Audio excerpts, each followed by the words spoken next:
আমি জানি Dunlop company এই জায়গাটা নানা রকম খেলা খেলে। ওদের খেলা নাম করে বললে আমার লজ্জা লাগে, ওদের নাম আমি করতে চাই না।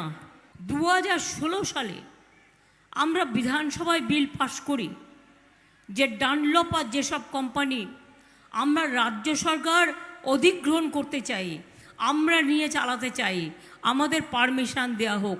সেন্ট্রাল গভর্নমেন্ট আজ পর্যন্ত কোনো পারমিশন দেয়নি। তার কারণ দুবার বিল পাশ করে পাঠানো হয়েছে। কেন দেয়নি? কারণ সে যে বিজেপির লোক, সে যে ভাজপা ওয়াশিং মেশিনের লোক, গরিব লোকেদের দিকে দেখাবার দরকার নেই তো। তা সত্ত্বেও মনে রাখবেন 2016 সাল থেকে এখানকার মাস্টার রোল অনুযায়ী আমরা ডানলপ এবং যেসব কোম্পানি সব কর্মচারীদের সরকার থেকে 10,000 টাকা করে আমরা এক্স গ্রাসিয়া দিয়ে যাচ্ছি। অধিগ্রহণটা দিল্লির আইন, আমার আইন হলে তো আমি একদিনেই করে দিতাম।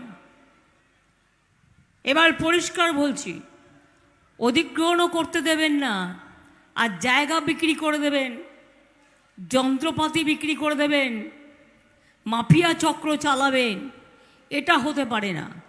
যে কোনো একটা দিক মেনে নেওয়া দরকার।